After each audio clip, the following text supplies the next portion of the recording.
Unfortunately, it's coming up a lot, and parents are wondering what to do when your teen wants to drop out of school.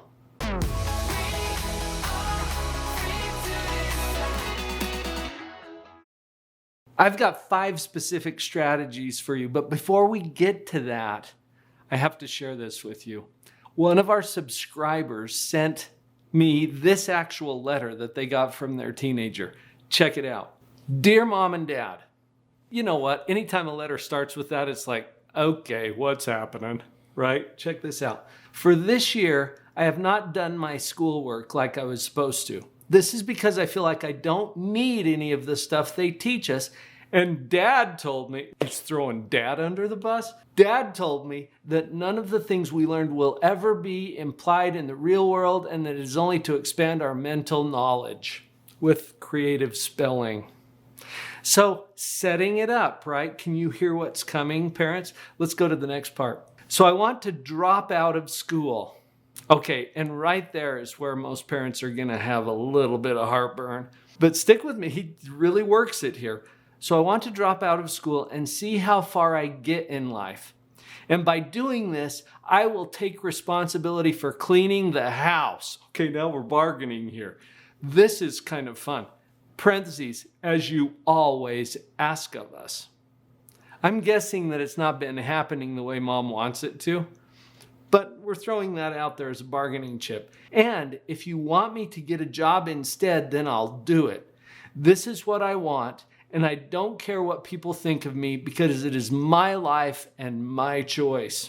Okay, actually true, by the way. Your teens will tell you this from time to time. Hey, it's my life. I get to run my life. It's my choice. Yeah, it's true. Don't argue with them about that. It's actually true. Let's finish the letter and then I'll get to those strategies. I wrote this instead of telling you because I don't want it to turn into a full-on speech because I know that you might hate me for my decision. Although I suck at spelling, I feel that I want this. There's just a lot of things that I really love about this letter. First of all, good thinking, by the way. If you're the one who wrote this letter and you're seeing it right now on YouTube, nice strategy. Send them a letter instead of having a full-on confrontation. Actually pretty good thinking. And I like some of the things that I'm seeing here. Let's get to the strategies. Okay, so if you're the parent that gets this letter, or one like it, or your teenager is telling you, hey, I want to drop out of school, it's no use anyway, yada, yada, yada. I have to share with you a concept that one of my friends wrote about. This is Woody Woodward. He wrote a book called Millionaire Dropouts. And I share this sometimes with kids because when they come to my office and this issue comes up, I usually pull Woody's book off of the shelf and I say, dropping out of school? Okay, totally legitimate option. And then I go through some of the people who are highlighted in here, like Harry Houdini and Rosa Parks and Andrew Lloyd Webber and Harlan Sanders, the founder of Kentucky Fried Chicken. There's some pretty famous people in here who actually dropped out of school. So can your child be successful if they drop out of school? Well, yeah, maybe. There's a lot of people who have. Keep that in mind as we go through these strategies. Strategy number 1, don't panic. Panicking is the worst thing that you could possibly do. It puts your own body into fight or flight mode. Fight or flight mode. What's going to help this situation more? If you fight your teenager or if you run away? Or you don't like your options. Right, let's not panic. I've got other videos here on the channel that help you to manage your own panic, anxiety, and anger. You need to be in charge of your own emotional mechanism here because that's going to be essential to the other strategies. Strategy number 2, listen to understand. Look, you got 2 ears and 1 mouth. Let's use them in that proportion, and this is the time to listen. There's a lot of strategic reasons why you want to listen first. Psychologically, it changes the dynamic in a way that empowers you in this conversation. It's not always going to feel like that, because when your kid drops something like this on you, when the bomb goes off and it's like, oh, my kid wants to drop out of school. That's why I told you not to panic, because you need to keep a clear enough mind that you can simply shift into this next strategy, which is to listen to understand. Just turn on your ears and listen. This also invites them to do the thinking. And really, the solutions to this problem are going to be found in the thinking of your teen. You've already got a lot of solutions. They need to come up with the right ones because they're actually right. What this kid said in the letter, hey, I'm in charge of my life. Yeah, they kind of are. All right, here's the third strategy. Now, this has to happen after you've done number 2. You have to listen to understand. And at the end of that, you reflect back to them your understanding of what they're saying, not with any parental spin on it, because you're going to be tempted to say, okay, so you just want to, no. Give it to them in the way that they'll recognize it as what they actually shared with you. Okay, so you're seeing that there's not a lot of utility to going to school right now. It's probably not going to be that useful to you anyway, and you're willing to do a lot of work to make up for that. Is that what you're saying? All right, be sincere about it. Give it back to them. And then you go to the third strategy, which is you ask permission to share your opinion. Here's the thing. Your kids already know your opinion. Chances are you've shared it with them already. Don't cram it down their throat. Ask permission after you've satisfied them that you listened to their position and that you understand it. Then you can say, well, I've got a few ideas about that. If you'd like to hear them, I'd be happy to share. Okay, now this is strategic as well. When I use this phrase with teenagers, sometimes the response is, well, you're going to tell me anyway. Oh, no, I don't want to intrude.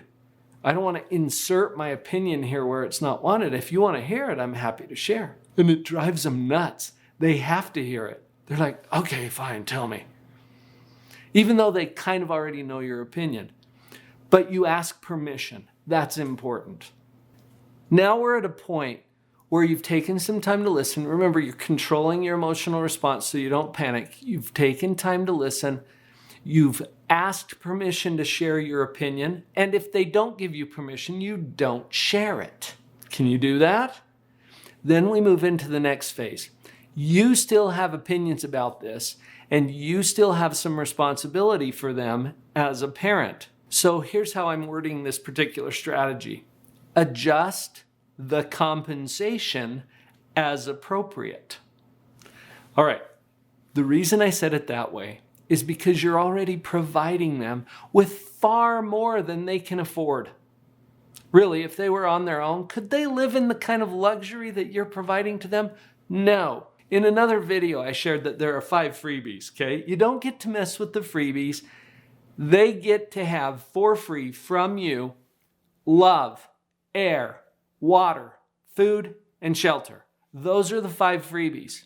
Everything else is extra compensation and can be used to persuade them to choose something that you feel would be in their best interest. Now, you might think, hey, I think it's in my child's best interest to stay in school, not to drop out. That's just your opinion, but you've earned it over several decades of life experience, right? So if you really feel strongly about that, you can adjust the compensation and simply tie some of what you're providing to them to their choice as to whether they stay in school or not. It's that simple. It becomes an economic transaction. And don't get all emotionally tied up in this. It's simply, hey, I'd be happy to provide this to you if you would be willing to continue going to school. Pretty much that simple. Now, this particular letter that I shared with you, I think that this teenager is going to be open to something like that because they're already offering to do more housework, right? And some other things to kind of make up the deficit for dropping out of school. You get to do that on your end as a parent as well. There's a reason why I saved this last strategy for the end, and it is simply to remember your job. As a parent, you're going to feel really distracted when you get the letter that I read to you. That your job is to make sure that they don't drop out. Make sure that they complete their schooling. Make sure that they don't fail. Make sure that they make sure that they make sure that they. This is where we get trapped as parents, and it's always a trap because you really stink at that job anyway. Can you make sure that they? No. It frustrates you and makes them mad. What's your job as a parent? To love them. No matter what. And even if. Frankly, this is just one of the even ifs. Even if they drop out of school or threaten to. Yeah, you remember your job. They're going to figure out through their own experiences what's best for them. And you only have a few years of influence left anyway if they're a teenager. Remember your job. To love them no matter what, and even if. You'll love them even if they drop out of school. That's going to help your mental health as well. Here's a little insider tip. I've mentioned Live on Purpose Central. This is a place where you can get the resources you need as a parent, and I'm going to give you a shortcut to get it for $1. For a week, you can try this for $1. When you go to liveonpurposecentral.com, go.liveonpurposecentral.com.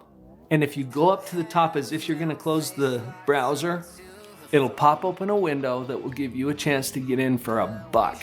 Come and check it out. Join us in a community where you'll get all the resources you need as a parent. Look into my eyes and never let it go.